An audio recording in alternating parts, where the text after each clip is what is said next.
Welcome back to the Post TV. My name is Cole Patterson, a senior studying journalism. And I'm Abby Hiday, a junior studying journalism. We have a lot planned for you this episode here in Season 3, Episode 7, so be sure to stay tuned. Well, Fest season has begun, and to start it off, MilFest was a big hit last Saturday. Multimedia reporters went down to Mill to check it out. Just trust me, you'll be fine. And when I'm back in Chicago, I feel it. Another version of me, I was in it. I wave goodbye to the end of beginning.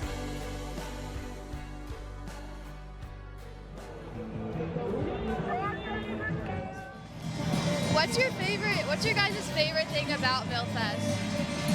I don't know, me personally, it's just a good time since we've been on Mill now. It's our second year. Last year was fun, but now since we're seniors, it's sort of our last time to get all of our friends from out of town, all of our friends here, just together in one place, in a safe environment. We got it all taped off, so we're in for a good day here. MilFest, just like the debauchery of it. It's just crazy, and I don't know, I like all the music blending together too. It's like a sensory overload, so. The alcohol. If you had to describe MilFest to your grandma, what would you say? Great time. Get it flowing, time to get loose. My grandma's like really senile, so I don't know how I would explain this to her, but I don't know. I'd probably say it's a fun time. Maybe she'd understand that. Hey, don't walk in front of the camera. If I had to describe MilFest to the elderly, Yeah. I would say a lot of fun. And what's your guys' favorite white girl song they like dance to? Dude, there's that new song, oh, gosh. Oh, no, I don't know. I've been on the old Swiftie lately. Teardrops on My Guitar is good. Big on Swiftie. I have. Swiftie in the shower recently. Teardrops on My Guitar, fine. I don't know if I have a white girl song. Like, Favorite song to dance to? Dude, you were just washing dishes to one. oh yeah, Dilemma by Nelly and Kelly Rowland. That song's a banger. Yeah, that's a good one. That's a good song. Okay, FTCU, Nicki Minaj. I'll have to get back to you on that one. Okay. Probably WAP by Cardi B. Bob by Cardi B. Oh yeah. So, Cole, how would you explain MilFest to your grandma? Honestly, the way I would explain it to my grandma is I would say it's a little street festival where kids get to catch up with each other, about their past week. It's really as simple as that. Sounds beautiful. Well, the festivities weren't just contained to MilFest on Saturday. The day before, on Friday, Bagel Street Deli hosted their annual Pickle Fest, where pickle eaters have about 10 minutes to see how many pickles they can eat. Last Friday, Bagel Street Deli on Court Street hosted their annual Pickle Fest. This is the 27th anniversary of the event where students and alumni gathered to compete in a pickle eating competition.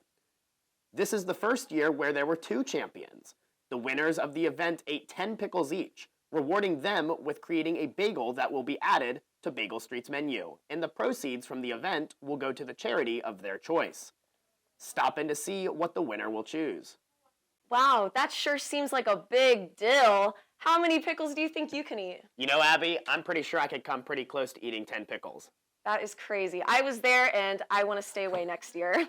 Well, thrifting in Athens has gained a lot of popularity for its vintage finds and just being better for the environment. A few students gave reporter Renjani Shank their best thrifting spots and why they love shopping there. Thrifting has grown in popularity thanks to social media. Here are Ohio University students' favorite places to thrift. My favorite thrifting spot is probably the one behind Big Lots. My favorite thrift store in Athens has definitely got to be Goodwill. They just have so many unique finds there and so many different clothing items and just fun pieces. My favorite thrift spot is Athens Underground. I'd say just the Goodwill, which is bad because we corporate America, but I think the one issue with their thrift store, especially I think maybe in Athens a bit, is they know they're vintage. They just know to sell this one because it is vintage and it's older. So it is priced really high, which I think ruins the whole point of thrifting is getting clothes for cheaper. Because I feel like when you have a bunch of college students who need clothes for just I need to for business, national events, business events, and overall just new clothes, the whole point of it is it's cheaper. And then it's kind of ruined, but it's it's vintage. So they're going to jack up the price because they know there's not many as made because vintage clothing is better quality than I would say a lot of new clothing. People are now more aware and welcome to the benefits of thrifting. It is important to note that if you can't afford to shop at more expensive stores, excessive thrifting can cause more harm than good.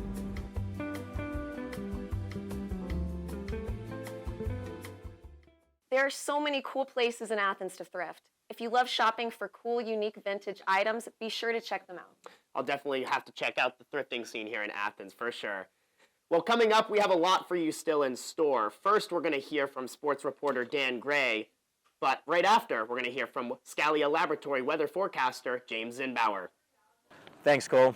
What's going on, everybody? I'm Dan Gray, bringing you what's new this week in Bobcat sports. Ohio baseball hosted Central Michigan this past weekend, dropping 2 of 3 games to the Chippewas. That win, though, 18-3 win for the second game of Saturday's doubleheader. That series brought the team's record to 8-13.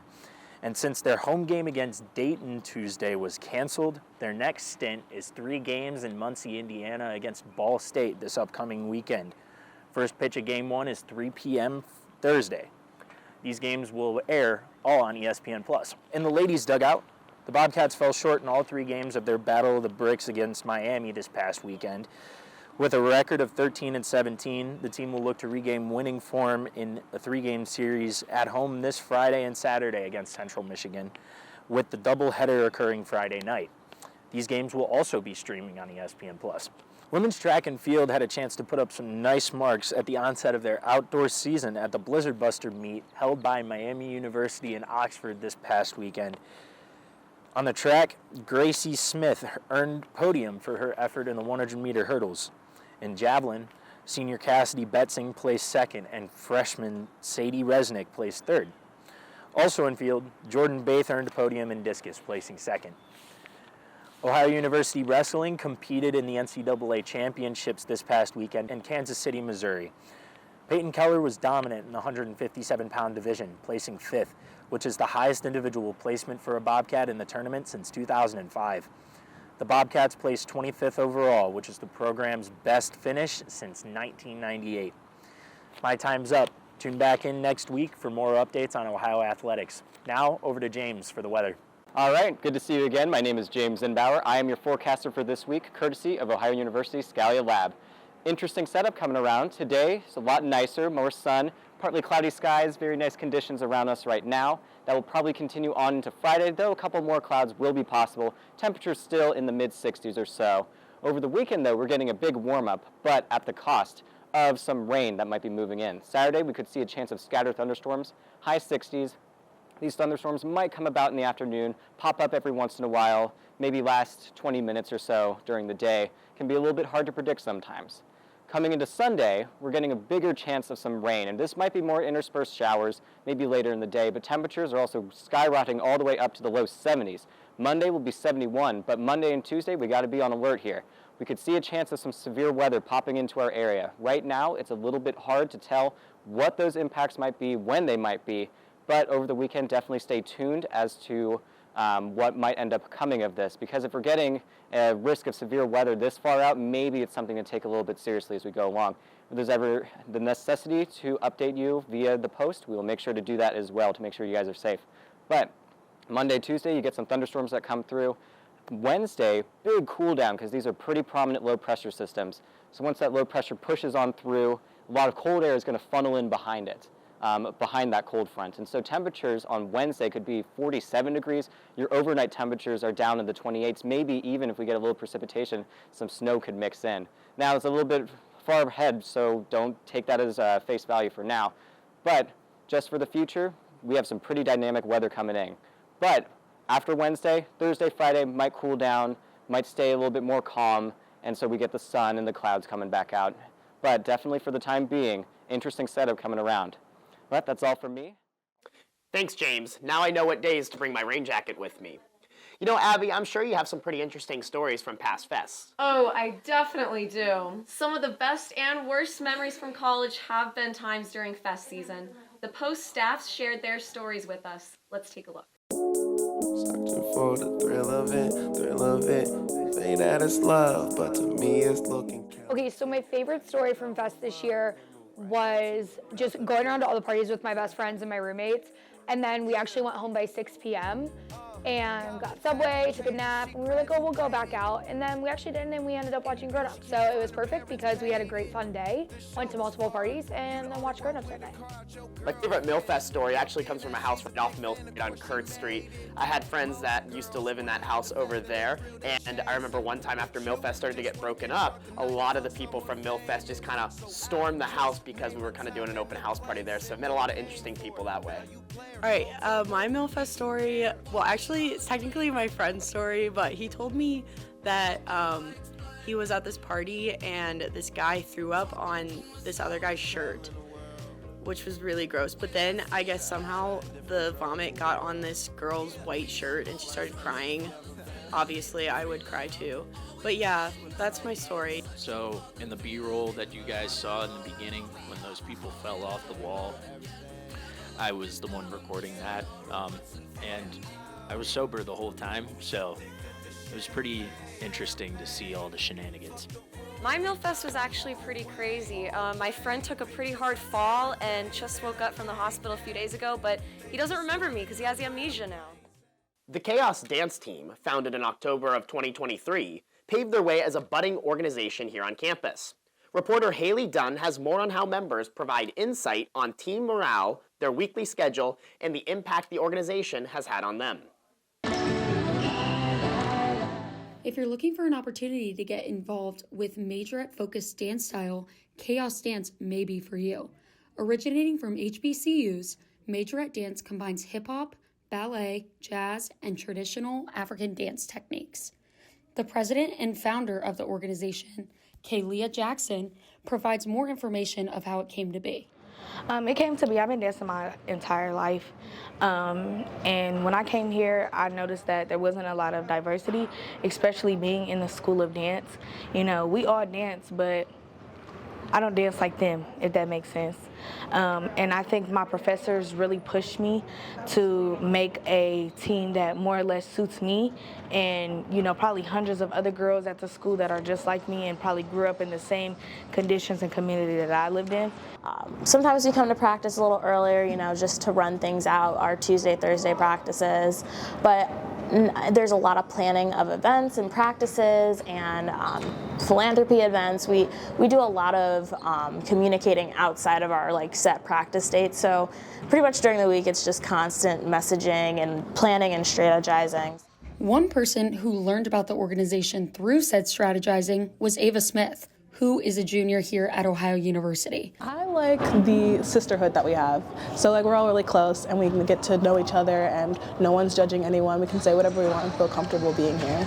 We do compete when we have competition week, it's more practices. So we'll have Sunday practices that are 5 hours long, or we'll practice 4 or 5 times a week. It really is inspiring to see how the Khaos Dance Team has impacted so many dancers. I can't wait to see all that they accomplish in the upcoming years.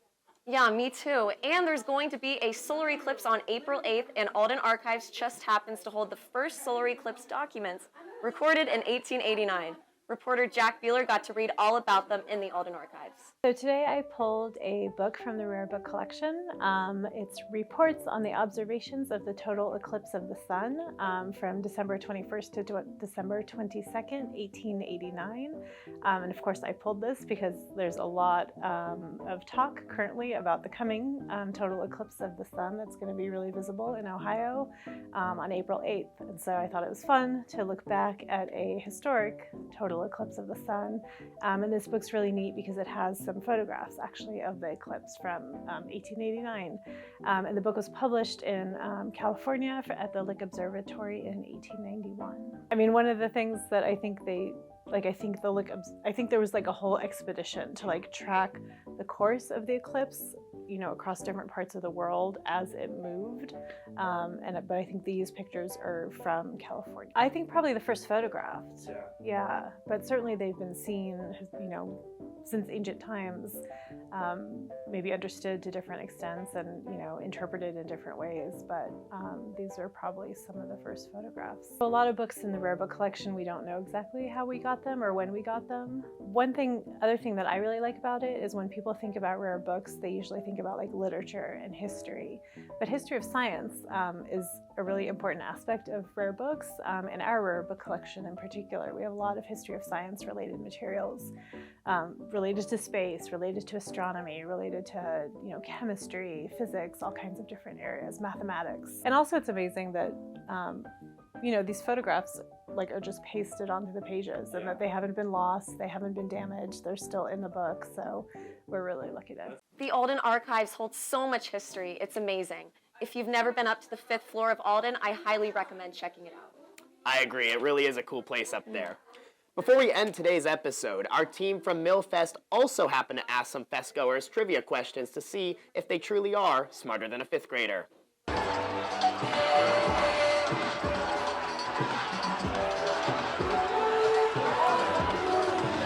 How many sides are in a hexagon?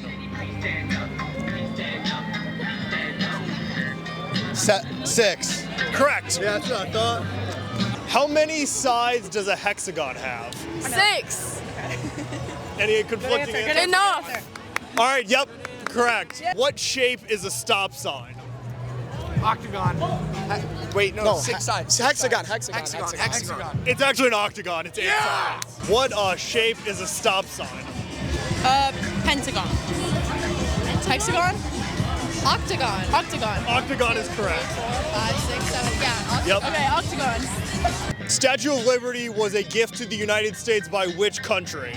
France. Awesome, 3 for 3.